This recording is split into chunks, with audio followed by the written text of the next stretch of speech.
In the foundational story of Islam, there's this group of women whose influence is just immeasurable. We're talking about the wives of Prophet Muhammad. But they weren't just his wives, they were so much more. They were spiritual matriarchs, teachers, and leaders. So today, let's explore their incredible lives and the legacy they left behind. So their unique status is really captured in this one powerful title that's given to them directly in the Quran. They are known as the Mothers of the Believers. Just think about that name for a second. It forever frames their relationship with every single Muslim who would ever live. So, what does that title actually mean? Well, it's not just symbolic. It's not some nice honorary name. It actually establishes their unique spiritual position. It elevates them way beyond the role of just being wives to becoming spiritual mothers for the entire Muslim community. It's a bond of love and respect that lasts for all time. To really understand this story, we have to start right at the beginning, with the very first pillar of support in the Prophet's life, his first wife, Khadijah. Khadijah was so much more than a partner. She was his anchor. Can you imagine those turbulent, uncertain moments at the very dawn of his prophethood, when his mission was just beginning? Well, she was the one who provided the stability and the belief he needed to hold firm. And her support was total. She was his emotional rock, believing in him when the whole world was filled with doubt. She invested her own considerable wealth to back his mission financially, and of course she was the mother to all but one of his children. Her role wasn't just important, it was absolutely foundational to the very beginning of Islam. Now, after Khadijah's death, the Prophet's other marriages weren't just random. According to Islamic tradition, they were all undertaken for very specific and noble purposes that really served the growing community. You see, each of these marriages served a purpose far beyond a personal one. They were literally acts of community building.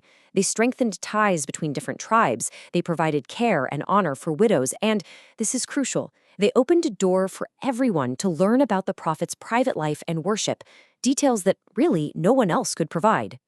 And each one of these noble women brought a unique strength to the community. Their names are remembered with such deep love and respect.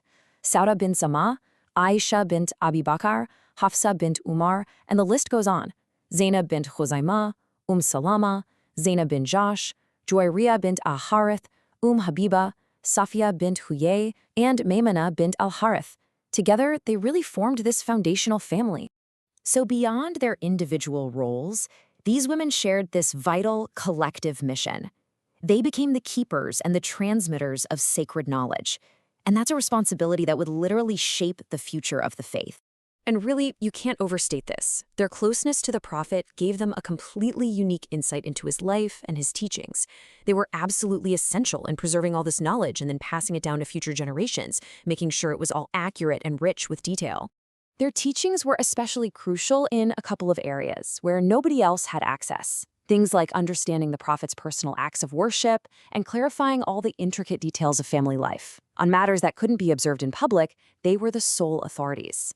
And through all the challenges they faced, and believe me, they faced a lot, from poverty to persecution, these women consistently showed this profound character.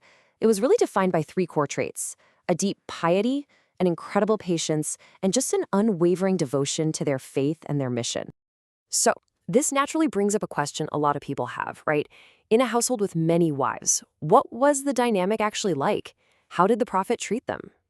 Well, the historical accounts are really clear on this point. His conduct is consistently described as being one of kindness, justice, and mercy. And there's one detail that's always highlighted in the tradition. He never, ever raised a hand to any of them. That set a clear and compassionate example for how a marriage should be. So, when we look back at all of this, their lives aren't just historical footnotes. No way.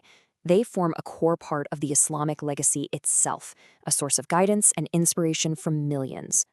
So why does this all matter today? Because through their stories, Muslims learn valuable lessons that are just timeless. We're talking lessons about the depth of faith, the importance of good character, the rights and responsibilities you have in a marriage, and the fundamental role women play in building a strong community. And that really leaves us with a final thought to mull over. In a world that is so different from theirs, how can the lives of these women from the 7th century, their choices, their sacrifices, and their devotion, how can they continue to offer meaningful lessons in faith and community building for all of us today?